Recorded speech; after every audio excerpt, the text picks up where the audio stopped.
Myanmar হতে মাদকের বিনিময়ে বাংলাদেশি পণ্য সামগ্রী পাচারকালে বিপুল পরিমাণ সিমেন্ট, আলকাত্রা কোমল পানীয় ও ঔষধ সামগ্রী জব্দ করেছে কোস্টগার্ড।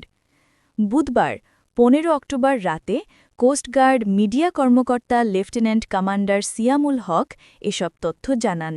তিনি বলেন, গোপন সংবাদের ভিত্তিতে জানা যায় একটি অসাধু চক্র বাংলাদেশি পণ্যের বিনিময়ে ইয়াবা মদসহ অন্যান্য মাদকদ্রব্য মায়ানমার হতে বাংলাদেশে পাচার করবে। প্রাপ্ত তথ্যের ভিত্তিতে গত ১৪ অক্টোবর মঙ্গলবার বিকাল ৫টায় কোস্টগার্ড স্টেশন কক্সবাজার কর্তৃক মহিষখালী সদর থানার বড়দিয়া সংলগ্ন লবণের ঘোঁয়ায় একটি বিশেষ অভিযান পরিচালনা করা হয়।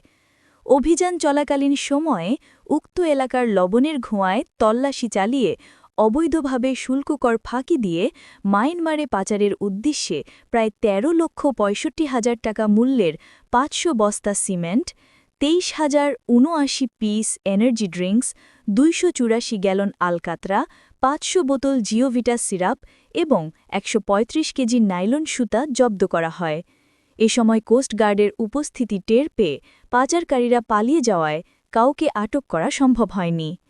জব্দকৃত মালামাল পরবর্তীতে আইনানুগ ব্যবস্থা গ্রহণের কার্যক্রম প্রক্রিয়াধীন রয়েছে। তিনি আরও বলেন, চোরাচালান রোধে কোস্টগার্ড ভবিষ্যতেও এ ধরনের অভিযান অব্যাহত রাখবে। Desk news.